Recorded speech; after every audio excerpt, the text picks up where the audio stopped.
Macadine family and listening audience. I am Camille Shabazz of Macadine University, affirming that all is well with you and yours as I go into the subject matter tonight, which is on the assassination of Malcolm X and why he will never truly die.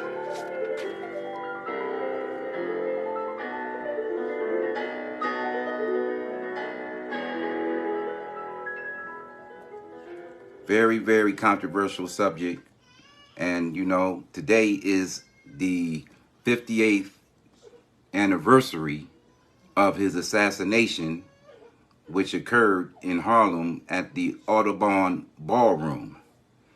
And for years, all the way up until today, there's controversy and there's a tug of war in regards to who it is that murdered Malcolm X. Some say that the government is responsible for his murder, and others say that the Nation of Islam is responsible for his murder. Well, I say, based on my personal knowledge and understanding, being a former follower, as we refer to a follower in the Macadine, as a former follower of the Nation of Islam, I could tell you from my personal experience and what I was taught that it's no doubt that both the government as well as members of the Nation of Islam were responsible for Malcolm's demise. No doubt about it. And I'm going to go deeper into that as I go on. But today is the 58th anniversary of that great man's murder. And he's alive more today than ever. And that's because of the truth that Malcolm stood upon. He stood upon a truth that actually is eternal. He represented a spirit that is eternal. He represented a manhood that is the foundation of all manhood. That's one who doesn't compromise when it comes to the truth. One who stands on what they refer to as his personal square.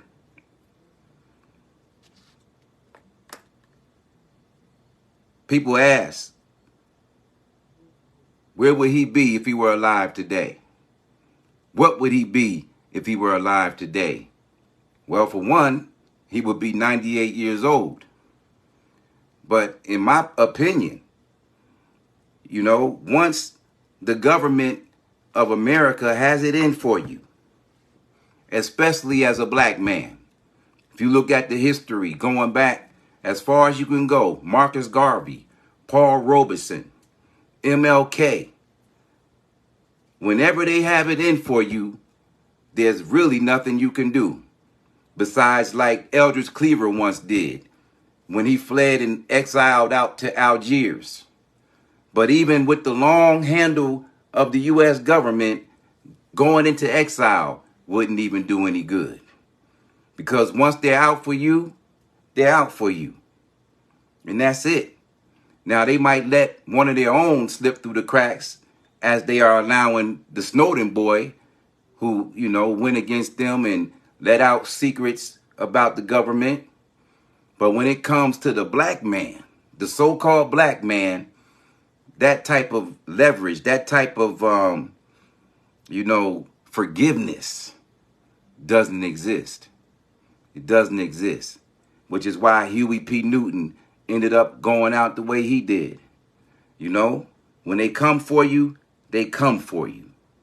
So, as I was saying, in regards to his demise, that the government has something to do with it, as well as the NOI.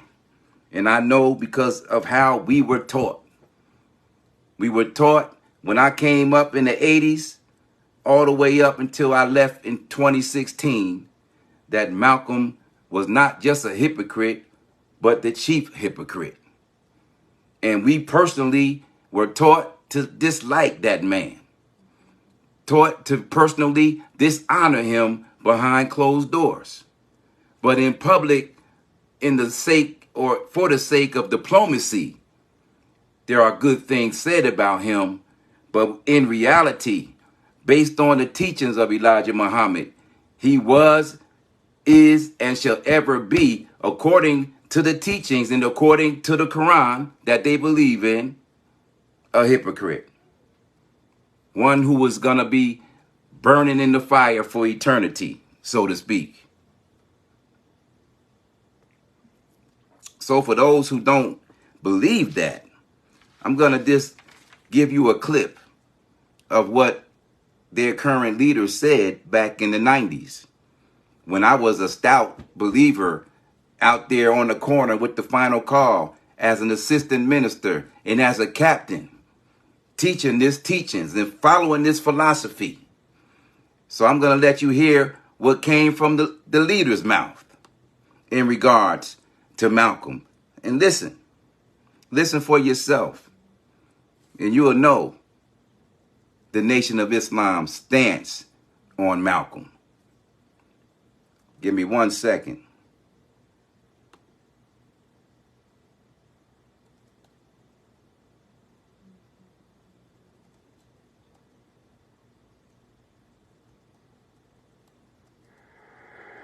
Listen closely. And frankly, it ain't none of your business. What have you got to say about it? Did you teach Malcolm? Did you make Malcolm? Did you clean up Malcolm? Did you put Malcolm out before the world? Was Malcolm your traitor or was he ours? And if we dealt with him like a nation deals with a traitor, what the hell business is it of yours? A traitor. A traitor. Listen to the words. Listen to the words. And stay out of it. Because in the future, we're going to become a nation. And the nation got to be able to deal with traitors and cutthroats and turncoats. Cutthroat and turncoat. The white man deals with his. The Jews deal with theirs. Salman Rushdie wrote a nasty thing about the prophet, and Imam Khomeini put out a death thing on him, and it stands today.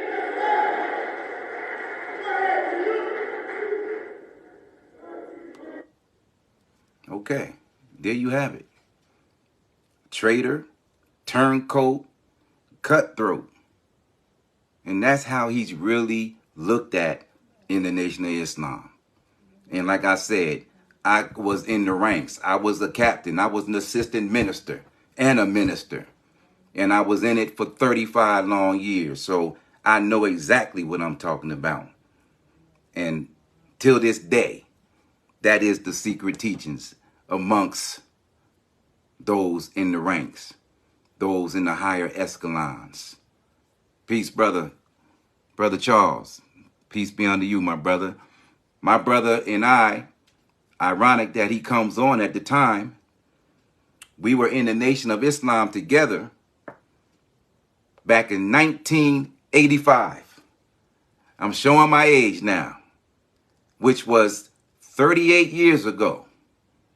And he knows what I'm saying to be the truth, that Malcolm was considered a hypocrite.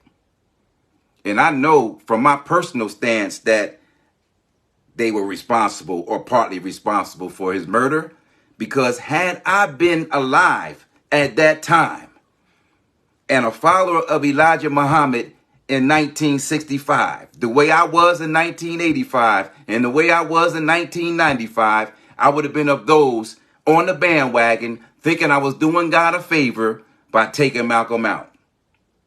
Because that was what kind of follower I was.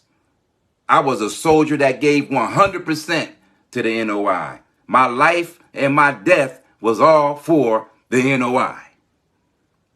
My sacrifice that we said in that prayer was all for Allah at that time. So I know exactly what I'm talking about. And as a matter of fact, Abdul Karim Muhammad, who was the minister at that time, who appointed me a minister in 1986, was there when Malcolm got assassinated. And it's now coming out that he was sent by the Newark Mosque as a spy. As a spy. So a lot is coming out, and a lot is going to keep coming out as justice is slowly grinding. And as they say, the wheels of justice grind slowly, but they grind nonetheless. And you're right, brother. Blind followers, as we call them in the Macadine, foolowers. Because in the word follower, you have a fool and one who lowers himself under somebody else. So I know for a fact. And on top of that, if you go into, for those of you who are still foolowers, go ahead and get the old lectures of Farrakhan from the 80s when he first came back. And he was trying to take all the followers away from Elijah Muhammad's son, Warafuddin Muhammad, who was another one who he slandered and called a chief hypocrite. And he went even further in regards to Wallace D, because he crafted a whole teachings about him, which he corresponded with the teachings on Yaku, who, for those of you who are followers of Elijah Muhammad, you know that Yaku supposedly created the white man. But he crafted the teachings in such a way as to make Warafuddin Muhammad the same type of individual as Yaku. And I tell you, I was in the mindset back then, the same way I would have been in the mindset when it came to Malcolm X in the 60s had I been alive. That if I would have saw Wallace D. Muhammad, I would have took him out. I would have absolutely took him out, and I would have thought that I was doing God a favor because of what Farrakhan taught. Especially if you go to Male and Female Relationships. It's a tape series where he goes into detail about Wallace D. Muhammad and how he's like Yaku and how he is definitely one that is of the devil. These individuals, these leaders that got our people, from T.D. Jakes to Creflo Dollar, all of these ones who are coming in the name of a God. In this year, you're going to see their fall. You're going to see their fall because the jig is up, man. The jig is up. And brothers like Malcolm are now rising and uncompromising. And I'm of those in that spirit. And what the Macadine represents is that.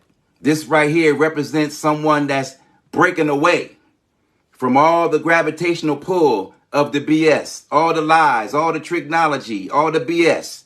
This represents man being his wise self. Be ye wise as the serpent. Be ye wise as the serpent. That serpent who was in the garden, who told Adam and Eve, according to the legend, that if you bite of the fruit, you won't surely die. You will live like the gods live. And he didn't lie. He didn't lie at all, because you go several chapters down the line, after Adam and Eve's eyes open up, what does God say? We must cut them off from the tree of life, lest they become gods like us, knowing both good and evil. See? That's what this whole world is all about. Keeping your eyes closed, keeping you asleep, keeping you deaf, dumb, and blind to the knowledge of not God, but the knowledge of the man in the mirror, which is the omnipotent knowledge that is in every man. Every man is God. As a matter of fact, as we teach, every man is Gog. Every man is Gog. God over gods. And Gog is also a Hebrew word, which means that which is at the highest northern part of anything. And the highest part of ourselves, of course, is our head. And within our head is the pineal gland, which is the doorway to what they refer to as Almighty God. And that's what we're about today. We're about opening up that pineal gland and taking you away from that fluoridated water and all these chemicals that are keeping God dead in you.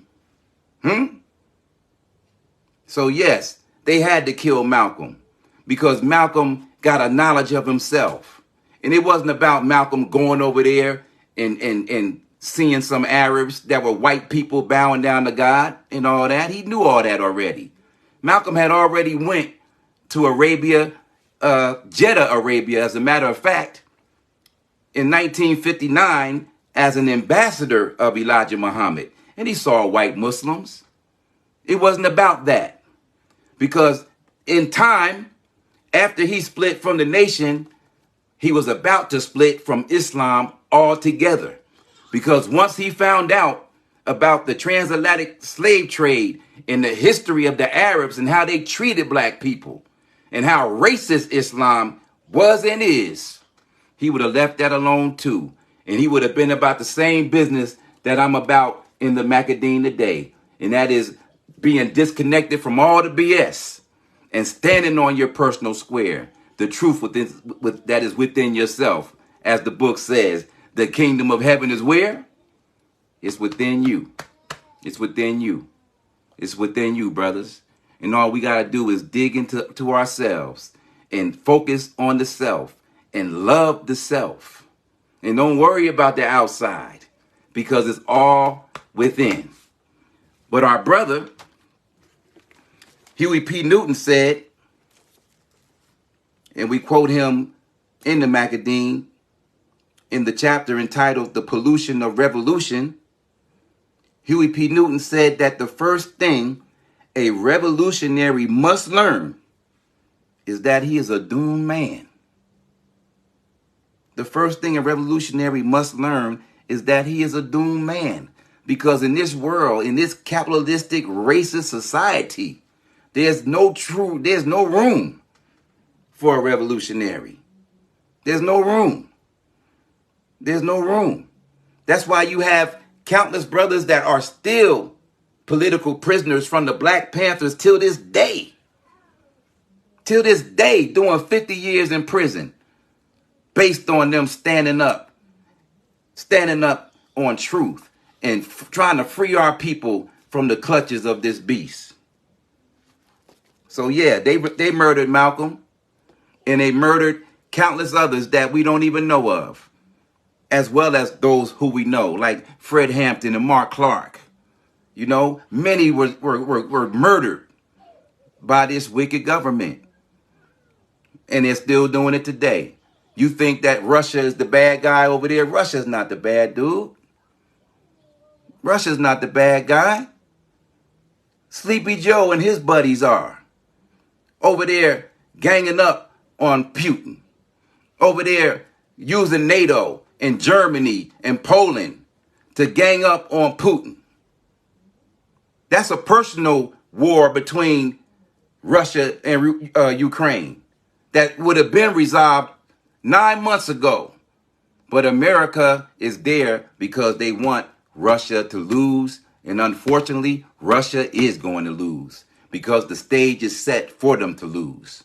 But in the mean and in between time, we here got to gird up our loins and get ready for what's going to befall America. We got to get ready for what's about to happen here. This famine that's taking place like the crab in cold water that doesn't know that he's gradually about to become a boil. That's what's going on in America as food prices are rising, gas prices are rising, and people can't even afford to live in a one-bedroom apartment. They're charging $2,500, $2,000, $2,500 out here for a one-bedroom in Sacramento, California. Not to mention the prices in San Francisco and Oakland. It's going crazy. But right, you said watch out for China. America has 750 bases all around the world. They got China surrounded. They got China surrounded. America is the biggest bully on the planet. Biggest bully on the planet. And they're really stomping down on all nations. But what's going to end up happening is that all nations are going to end up uniting against America. And it's going to be on and cracking. That dollar bill is about to be as worthless as monopoly money. Worthless as monopoly money. But back to Brother Malcolm, our brother who was murdered 58 years ago. And like I said, he will never die because he's standing on a truth that is eternal. And if we want to be eternal and be respected by self and others, we should do the same. So on that note, brothers, I love you. Have a wonderful night. And it's always my goal to be short and strong. Never too long, but straight to the point. Have a wonderful evening. Peace.